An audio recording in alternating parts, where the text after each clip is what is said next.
అయితే అసెంబ్లీ సమావేశాలు నడుస్తున్నాయి కదా నొల్లా. అసలు అసెంబ్లీలో ధూమ్ధామంతా మన హరీష్ అన్ననే పోర్రి. అసలు నన్ను అడిగితే కోహ్లీ బ్యాటింగ్ వచ్చి ఎట్లా షీల్స్ చెండాడతాడో మన హరీష్ అన్న గట్ల చెండాడిండు.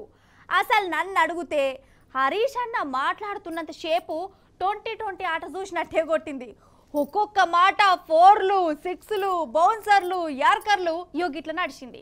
లాస్ట్కు షెయ్యి పార్టీ అసెంబ్లీలో క్లీన్ బోల్డ్ అయిపోయింది. అగో ఇనురి మీరు కూడా. నిజం చెప్తున్నా, మన హరీష్ అన్న అసెంబ్లీలో మాట్లాడిన మాటలకు ప్రభుత్వం దగ్గర జవాబే లేకుండా అయిందోల్లా. నాకైతే గట్లనే అనిపించింది. మచ్చుకు కొన్నింటరా బడేబాయ్ చోటేబాయ్ కలిసి గదినోల్లా మన మోడీ సారును రేవంత్ సార్ కలిసి తెలంగాణను ఎట్లా ముంచుతురో చెప్పిండు. ఇనాలే మీరు. ప్రజలకైతే తెలుసు కదా అధ్యక్ష, ఈ రాష్ట్రంలో ఏ వ్యవసాయ బావి దగ్గరనైనా ఏ రైతు కన్నా మా ప్రభుత్వం మీటర్ పెట్టిందా అధ్యక్ష? మీటర్లు పెట్టినామా అధ్యక్ష? ఇవాళ ముఖ్యమంత్రి గారు నిజంగా మేము 30,000 కోట్ల అప్పు తెచ్చే అవకాశం ఉన్నా తేలేదు అని నేను చెప్పాను. 30,000 కోట్ల అప్పు మేము తెచ్చామా 0.5 FRBM చెప్పమనండి. We have not taken any single rupee on electricity reforms. ఇదే విషయం నేను చెప్పినా, దానికి నేను కట్టుబడి ఉన్నా. ఏ సర్కార్ बड़े भाई के रास्ते में छोटे भाई चल रहा साहब, वहाँ बड़े भाई के पास या कोई MP मुसलमान नहीं है, कोई मिनिस्टर मुसलमान नहीं है, या अपने राज्य में भी ये बड़े भाई के गवर्नमेंट में एक मुसलमान के MLA नहीं है, एक मुसलमान के MLC नहीं है, ये हुकूमत में कम से कम मुसलमानों को मिनिस्टर भी नहीं दिया है। ये मैं पूछना चाहता हूँ, उन लोगों के वोटों से आप हुकूमत बनाना चाहते, लेकिन माइनॉरिटीज को हुकूमत में जगह न क्यों नहीं मिलता बोल के मैं ये सरकार से पूछना चाहता हूँ। ఆగురి ఇంకున్నది. అసలు చెయ్యిపాటి చెప్పిన 6 గ్యారెంటీల కథేంది, జనాలకు ఏం చెప్పి అధికారంలోకి వచ్చింది, ఇప్పుడేం చేస్తుంది, ఇవన్నీ మీరు కండ్లారా చూస్తూనే ఉన్నారు కదా. నిజంగా నిలుబూత దోకా చేసిందనే అంటారు ఊర్ల జనాలు. అంతేనా హరీష్ అన్న? అధ్యక్ష, మీరు 6 గ్యారెంటీలో చెప్పారు, ప్రతి మహిళకు నెలకు 2,500 ధోకా, అవ్వ తాతలకు 4,000 పింఛన్ ధోకా, దివ్యాంగులకు 6,000 పెన్షన్ ధోకా, అన్ని పంటలకు మద్దతు ధరకు 500 బోనస్, కళ్యాణ లక్ష్మి ఎంట తులం బంగారం, ప్రతిరోజు సీఎం ప్రజా దర్బార్, ప్రభుత్వంలో ఆర్టీసీ విలీనం, నిరుద్యోగ భృతి 4,000, ఉద్యోగ ఉపాధ్యాయులకు 4 DAలు PRC, మొదటి ఏడాది 2 లక్షల ఉద్యోగాలు, 25,000 పోస్టులతో మెగా DSC, విద్యార్థులకు 5 లక్షల విద్యా భరోసా కార్డు, డిసెంబర్ 9 రైతులందరికీ 2 లక్షల రుణమాఫీ, రైతు భరోసా రైతన్నలకు కౌలు రైతులకు 15,000 డోకా, ఆటో డ్రైవర్లకు 12,000 ఆర్థిక సహాయం. డోకా డోకా డోకా కాంగ్రెస్ పార్టీయే ఒక పెద్ద డోకాగా మారింది అధ్యక్ష. అంతేనా? దోకానేనా? అగో చెయ్యిపాటోళ్లకు కోపాలు వస్తున్నాయి. అసలు ఈ 7-8 నెలల సంది మన తెలంగాణలో లా అండ్ ఆర్డర్ ఎట్లున్నదో, జనాలు ఎట్లా గజ్జుమంటారో చూస్తూనే ఉన్నాం.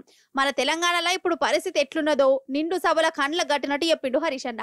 ఏంటంటే ఒక మంత్రి సారట ఇట్లా కాదు గాని హరీష్ అన్న మాటలనే ఇనురి మీరు. ఈ ప్రభుత్వం వచ్చిన తర్వాత మన ఈ 8 నెలల కాలంలో 500 మర్డర్లు జరిగినాయి అధ్యక్ష. Dacoities 60, robberies 400, theft cases 10,000, rape cases 1800 rape కేసులు అయినాయి అధ్యక్ష. ఈ మధ్య ఒక మంత్రి గారు 10:30-11 గంటలకు వారి బిడ్డ ఐస్ క్రీమ్ తినాలనుకుంటే మంత్రి గారు వారి బిడ్డ ఐస్ క్రీమ్ కొనుక్కుందామని హైదరాబాద్లో బయటకు పోయిందట. బయటకు పోయి ఐస్ క్రీమ్ కొనుక్కుందామని తిరిగితే ఏడ చూసినా షాపులు బంద్ ఉన్నాయట హైదరాబాద్లో. అన్ని షాపులు బంద్ ఉంటే తిరగంగా రోడ్డు మీద ఒక ఉత్తరప్రదేశ్ ఆయన అదే చిన్న బండి ఐస్ క్రీమ్ బండి పోతుంటే ఆడ ఆపుకొని ఐస్ క్రీమ్ కొనుక్కొని ఏమైందో ఆయన దుకాన్లు బంద్ ఉన్నాయంటే, ఈ గవర్నమెంట్ వచ్చినాక ఏమైందో ఏమో మేడం, పోలీసు వాళ్ళు లాఠీ చార్జీలు చేస్తున్నారు, 10కే దుకాన్లు బంద్ చేస్తున్నారని ఆ మంత్రి గారికి ఆ ఐస్ క్రీమ్ బండి ఆయన చెప్పిండట. ఈ విషయం ఆ మంత్రి గారు ఒక వీడియో కాన్ఫరెన్స్ లో డైరెక్ట్ ముఖ్యమంత్రి గారు చెప్తే రాష్ట్రంలోని ఆఫీసర్లు అందరూ విన్నారా మా వీడియో కాన్ఫరెన్స్ లా? కాదోల్లా ఊగా అప్పులు చేసిరు అని ఈ చెయ్యి పాటోళ్ళు గిదే గుయ్య చేతనే ఉన్నారు కదా. ఈ అప్పుల ముచ్చటేంది, వాటనుకున్న నిజాలేందో అందరికి అర్థం కావాలి. అగో అప్పుల విషయంలో పదే మా ప్రభుత్వం మీద బురద జల్లే ప్రయత్నం చేశారు. డిసెంబర్ 23 నాడు మీరు విడుదల చేసిన శ్వేతపత్రంలో 4 రకాల అప్పులను మీరు చూపించారు. అందులో 2 రకాల అప్పులేమో రాష్ట్ర ప్రభుత్వం చెల్లించాల్సినటువంటి అప్పులు, 2 రకాల అప్పులేమో రాష్ట్ర ప్రభుత్వం చెల్లించదు, రాష్ట్ర ప్రభుత్వం మీద భారం లేనటువంటి అప్పులు. అందులో అధ్యక్ష, గవర్నమెంటు హామీ లేనిది, ప్రభుత్వం చెల్లించనిది 59,414 కోట్లు. గవర్నమెంట్ హామీ ఉండి ప్రభుత్వం చెల్లించవలసిన అవసరం లేనిది 95,462 కోట్లు. ఈ రెండు కలిపితే 1,54,876 కోట్లు. 10 ఏళ్ల పాలనలో తెచ్చిన అప్పు 4,26,499 కోట్లు. వాస్తవం ఇదైతే 7 లక్షల కోట్లని దుష్ప్రచారం చేస్తూ ఉన్నారు. ఈ 4,26,499 కోట్లలో అధ్యక్ష వాస్తవానికి ఏం జరిగింది? కేంద్ర ప్రభుత్వం 2 నిర్ణయాలు తీసుకున్నది. ఒకటి, డిస్కామ్ల అప్పులన్నీ రాష్ట్ర ప్రభుత్వాలే తీసుకోవాలని పార్లమెంట్లో చట్టం చేసి బలవంతంగా రాష్ట్ర ప్రభుత్వాల మీద ఉదయ్ అనేటువంటి పథకాన్ని తెచ్చి రుద్దారు. అట్లా మనకు 9,000 కోట్లు కేంద్ర నిర్ణయం వల్ల రాష్ట్రం మీద అప్పు భారం పడ్డది. 2, 14వ ఆర్థిక సంఘం నుంచి రాష్ట్రానికి గ్రాంట్గా రావాల్సిన డబ్బు, దేశంలో డబ్బు లేదు, కొంత ఇబ్బంది ఉన్నది, గ్రాంట్కు బదులు మీరు అప్పు తెచ్చుకోండి అని కేంద్ర ప్రభుత్వం నిర్ణయం తీసుకుంటే అదొకటి మన మీద భారం పడ్డది. ఇది అసలు సంగతి. ఇప్పుడు ప్రభుత్వం గొప్పగా చెప్పుకుంటున్న రుణమాఫీ కాడుకద్దాం. అవుగాని మీకు రుణాలు మాఫ్ అయినాయా? అసలు బయట ఏం నడుస్తుందో రుజువులతో చూడురు మీరుట. మొదటి సంతకం అన్నారు, మొదటి రోజు చేస్తామన్నారు, కారణాలు ఏదైనా 15 ఆగస్టు అన్నారు. ఆలస్య కారణం మీరు. వడ్డీ రైతులు ఎందుకు చెల్లించాలి అని అడుగుతా ఉన్నా. రైతు పేరు సాధు ఆంజనేయులు, కొత్తపేట గ్రామం అధ్యక్ష. ఆయనకున్న అప్పు 90,879.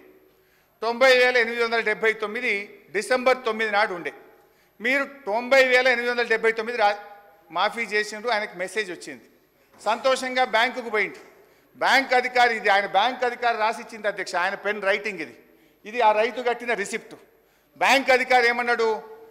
బాబు, డిసెంబర్ 9 నాటికి వడ్డీ రాష్ట్ర ప్రభుత్వం ఇచ్చింది. డిసెంబర్ 9 నుంచి ఈరోజు జూలై 22 వరకు వడ్డీ 9,000 రూపాయలు అయింది. ఆ వడ్డీ 9,000 నువ్వు కడితేనే రుణమాఫీ చేస్తామని బ్యాంక్ అధికారి రాసిచ్చిండు. ఇగో ఆ రైతు 9,000 కట్టి తెచ్చుకున్న రిసిప్ట్. అంటే మీరు ఆలస్యం చేసి రైతుల మీద వడ్డీ భారం వేయడం న్యాయమా? దీని మీద ఆర్థిక మంత్రి గారు తన సమాధానంలో చెప్పాలి. ఇది ఒక్కటే కాదు, ఇట్లాంటి చాలా ఎగ్జాంపుల్స్ నేను నా దగ్గర. కరీంనగర్ జిల్లా కోహెడ మండల రైతులు కూడా రోడ్డెక్కి ఈ వడ్డీ భారం మా మీద ఎందుకు వేస్తున్నారని ధర్నాలు చేసిండ్రు. I request Honorable Finance Minister, while he is giving the reply, he should clarify this. ఆగురి ఇంకున్నది లాస్ట్ పంచు. అంటే విన్నింగ్ షాట్ హరీష్ అన్నదైతే ఆ కిక్కే వేరుంటది కదా. కరెంటు మీద నుర్రి ఇదంతా కాదు బట్టన్న. స్పీకర్ గారు ఇంత పెరిగింది అంత పెరిగిందని సరే లెక్కలు నేను చెప్తా, బుక్కులలో ఉంటుంది. కుల్లా మీరు ఒక్క 10 నిమిషాలు టీ బ్రేక్ ఇవ్వండి. నేను బట్టి గారు పోయి అసెంబ్లీ ముంగట గన్ పార్క్ మీద రోడ్డు మీద నిలబడతాం. రోడ్డు మీద పోయే 10 మందిని బీఆర్ఎస్ పాలనలో కరెంటు మంచిగుందా, కాంగ్రెస్ వచ్చిన 8 నెలల కరెంటు మంచిగుందా అని అడుగుదాం. కుల్లా జనం చెప్తారు కదా అధ్యక్ష. మాది బాగలేదు పురోభివృద్ధి సాధించలేదని మాటలు చెప్తే అయిపోతుంది అధ్యక్ష. ఇది సవాల్ అంటే. మరి బట్టన్ ఏమంటాడో ఏదో సినిమాలో చెప్పినట్టు గోడ కడుతున్నట్టు గులాబీ మొక్కను అంటుగట్టినట్టు చాలా జాగ్రత్తగా పద్ధతిగా సర్కారును ఉతుకుడే.